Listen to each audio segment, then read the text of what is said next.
नवरात्रि के दूसरे दिन देवी ब्रह्मचारिणी की पूजा विधि मंत्र जानिए जन्म कथा। नवरात्रि के दूसरे दिन माँ के द्वितीय स्वरूप माँ ब्रह्मचारिणी की पूजा अर्चना की जाती है। माँ ब्रह्मचारिणी दुष्टों को सन्मार्ग दिखाने वाली हैं। माता की भक्ति से व्यक्ति में तप की शक्ति, त्याग, सदाचार, संयम और वैराग्य जैसे गुणों में वृद्धि होती है।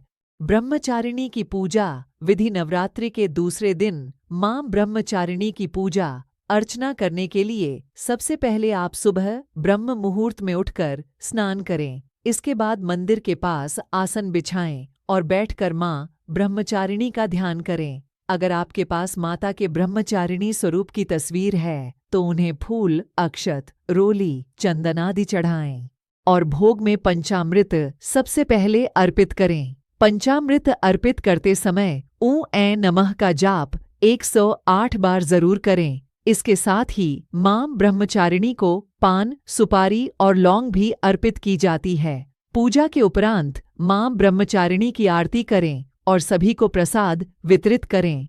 माँ ब्रह्मचारिणी के मंत्र या देवी सर्वभूतेषु माँ ब्रह्मचारिणी रूपेण संस्थिता नमस्तस्यै नमस्तस्यै नमस्तस्यै नमो नम दधानाकर पद्माभ्याम अक्षमाला कमंडलु देवी प्रसीदतु मयि ब्रह्मचारिण्यनुत्तमा एयुएम देवी ब्रह्मचारिण्यै नमः। जन्म की कथा। अपने पूर्व जन्म में जब ये हिमालय के घर में पुत्री रूप में उत्पन्न हुई थीं, तब नारद के उपदेश से इन्होंने भगवान शंकर जी को पति रूप में प्राप्त करने के लिए अत्यंत कठिन तपस्या की थी। इस दुष्कर तपस्या के कारण इन्हें तपश्चारिणी अर्थात ब्रह्मचारिणी नाम से अभिहित किया गया। 1000 वर्ष उन्होंने केवल फल मूल खाकर व्यतीत किए और 100 वर्षों तक केवल शाक पर निर्वाह किया था।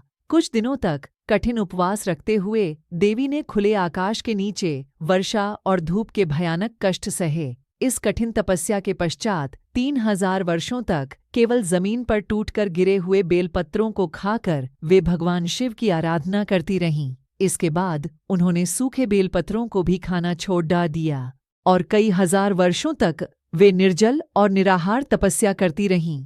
पत्तों को भी खाना छोड़ देने के कारण उनका एक नाम अर्पणा भी पड़ियच गया। कई हजार वर्षों की इस कठिन तपस्या के कारण ब्रह्मचारिणी देवी का शरीर एकदम क्षीण हो उठा। उनकी यह दशा देखकर उनकी माता मेना अत्यंत दुखी हुई और उन्होंने उन्हें इस कठिन तपस्या से विरक्त करने के लिए आवाज दी, उमा।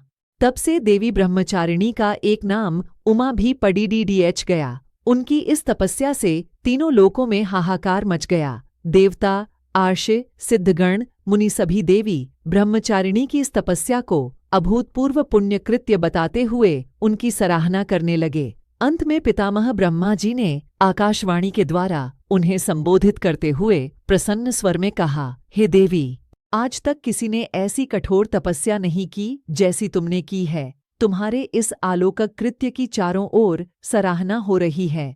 तुम्हारी मनोकामना सर्वतोभावेन परिपूर्ण होगी। भगवान चंद्रमौली शिव जी तुम्हें पति रूप में प्राप्त अवश्य होंगे। अब तुम तपस्या से विरत होकर घर लौट जाओ। शीघ्र ही तुम्हारे पिता तुम्हें बुलाने आ रहे हैं।